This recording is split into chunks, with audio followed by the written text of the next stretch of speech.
Hello boys and girls, and welcome back to the King Jiffy Coach channel. Today we're going to be diving into the incredibly interesting but horrific story of Vladimir Pokhilko and his role in Tetris, a tale of brilliance, innovation, and a dark mystery that still haunts us. Now I'm going to be messing up old Vladimir's name completely if I have to say his last name every single time. Sorry Russia, but I don't drink enough vodka, if you know what I mean. So I'm just going to be calling him Vladimir from here on out. I hope y'all can keep up. I know there's a lot of Vladimirs out there, but we have one important Vladimir today. And his story starts in 1954, where he slid out of his mom's whisker pit right into the laps of the mother Russia in Moscow. That's right, we got the Ruski here. If you couldn't tell by Vladimir, he is definitely living in Russia. But let's fast forward into the late 1970s. He's studying psychology at Moscow State University. Graduating in 1982, his focus, human-computer interaction. Pretty cutting edge for the old Ruskies, am I right, baby? Jump to the mid-1980s. Vladimir's working at the Moscow Medical Institute, deep diving into how technology impacts the mind.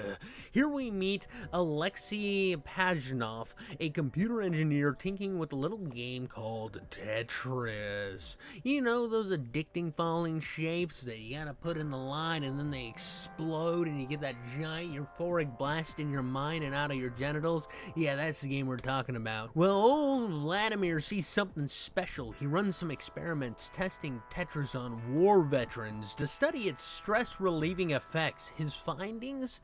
Well, the game's mental bomb engages the player's brain in a unique way.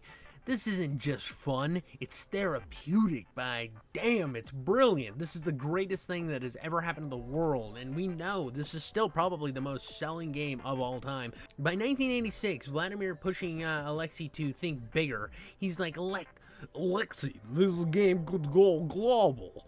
And he helped shape Tetris' early marketing, emphasizing its psychological hook. His experiments give the game a unique selling point, setting the stage for the worldwide takeover. Fast forward to the 1980s, Tetris is blowing up, but the Soviet Union's in a tough place to cash in. Vladimir, seeing the potential, moves to the United States of America, baby. Freedom and shit is what he's looking for. In the early 1990s with his wife, Elena Fedoratov, and their son, Peter, he co-founds Animatech, a software company focused on 3D tech for games. Pretty dope stuff if you ask me. But Russia's economy is crumbling, and Animatech struggles to pay its Russian employees. Money's tight, tensions are high, and the Soviet Union spent way too much money trying to invade the Middle East. So they are about to they're about to blow up. We all know what happened to the Soviet Union.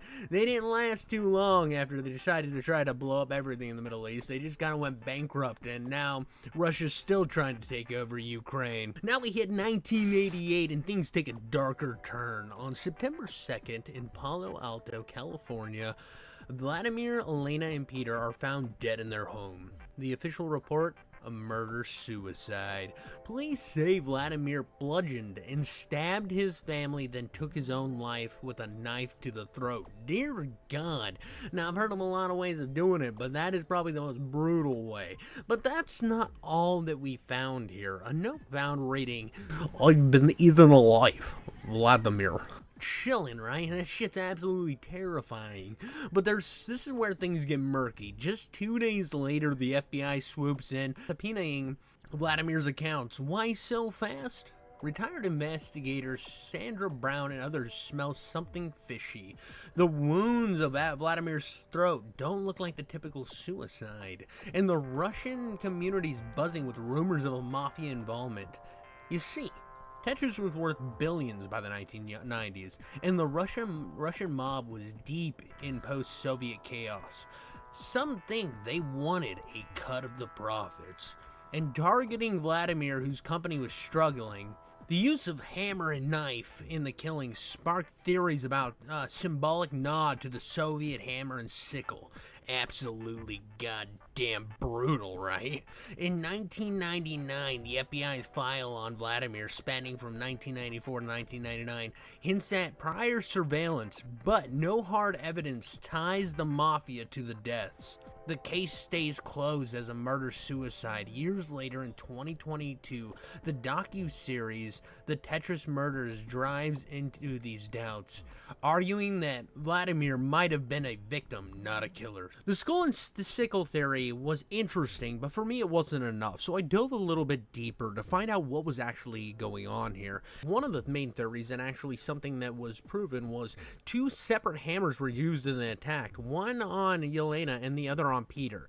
Why would you use two different hammers while trying to quietly and effectively kill your wife and child? Now, I wouldn't ever want to effectively kill anybody, but in the logic of the situation, why would a murderer stop in the middle of killing his wife with one hammer, say, you know, this hammer's pretty dirty, I think I'm gonna go get a clean one? That makes absolutely no sense, and that for me sets me in a position where I kind of am leaning more toward the mob ideology than the suicide ideology.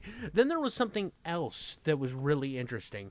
The two were then stabbed with an 8-inch hunting knife. So during this entire endeavor, he takes the first hammer, kills his wife, stabs her with a hunting knife, says, you know, this hunting knife's pretty good, I'm not going to swap it out, but I am going to go get another hammer. Goes and gets another hammer, beats his son in, and then stabs him with the same hunting knife. There's just so many different things going on here that I think that there was a few different people at the scene of this murder. I truly believe that Vladimir at this point had nothing to do with this. Vladimir also killed himself in a very peculiar way by forcing the knife downward into the right of his neck, creating a 4-inch wide cut that was so deep that his larynx and spinal cord were visible. His body was found laying next to his son's bed. In the 1990s, there were some things that effectively led the police into this suicide narrative, one of which Alexei had seen that the eventual Soviet restrictions over Tetris had expired and were returned to him, who used them to form the Tetris company, leaving Vladimir completely out of the loop. This, however, had put Vladimir and his wife in steep financial woes, and at the time of their death in 1998, he watched his friends and former business associates making a fortune from Tetris while he sat slowly falling into poverty. At the time of his death, the police cited his financial struggles to be the main explanation for the reason why he created this horrific event. This whole event created quite the shocking ripple through the Palo Alto community, as the school that Peter used to attend flew their flags at half-mast in his memory. Yet, there was never been any concrete evidence to confirm these alternative theories, leaving the case hauntingly unresolved. Which leaves us here knowing we may never actually know the truth. Was Vladimir a psychotic, depressed father who knew he couldn't provide for his family anymore, took two different hammers and a hunting knife and took care of his family and himself? Or was he just a man that the Russian mob thought they could fleece some money out of, knowing that they came from the same place? We will never know these answers. What do you think? Was Vladimir a victim of something bigger? Or is the official story what actually happened? Let me know in the comments down below, and hit that like button, subscribe for more deep dives into stories like this. Even though it's haunting and awful, somebody's got to cover them, and I figured this one was interesting for me to kind of jump right into the bussy of. I really hope you enjoyed this. I feel like every day I stumble upon something wildly crazy and informative like this, and I feel like these rabbit holes are always fun to dive into. But like I said, if you know anything like this, or if you heard about any stories this juicy, make sure to leave them in the comments below. I will happily look into them. But until next time, boys and girls, this has been your boy King Jiffy Coats, and I love you all, and you guys need to quit being gooners. Stop gooning in the closet. I'm sure your mom wants to get to her clothes and you just won't stop wearing her heels. But catch you later, boys. Deuces.